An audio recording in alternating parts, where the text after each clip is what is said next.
მაშინ, როდესაც იღებ რაღაცა კონკრეტულ ზედმეტს, შესაძლებელი იყოს მაგალითად ზედმეტი ალკოჰოლი ან სხვა რაიმე მათრობელა საშუალება.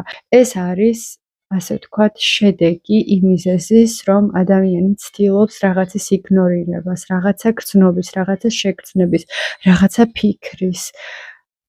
ჩემ შემთხვევაში, ჩემი მაგალითიდან გამომდინარე, ასე მაქვს დაცდილი, რომ ყოველთვის ეს წლების წინ, 5-6 წლის წინ, მაშინ, როდესაც ვცდილობდი მიმიღო კონკრეტული მათრობელა საშუალება, თან ეს ყოფილიყო არა ცოტა, არამედ ბევრი, ეს იყო იმიტომ, რომ ვცდილობდი რაღაცის იგნორირებას. ყველაზე საუკეთესო მეთოდი, რომ გათავისუფლდე ყოველგვარი ზედმეტი რაღაცებისგან არის ის, რომ იგრძნო ყველაფერი ისე, როგორც არის და ხანდახან საერთოდ არ ვიცი, საიდან არიან კონკრეტული ფიქრები, კონკრეტული შეგრძნებები, მაგრამ ერთადერთი რაც ვიცი და რასაც ვგრძნობ არის ის, რომ არიან იმიტომ, რომ ეს ყველაფერი ვიფიქრო და ვიგრძნო.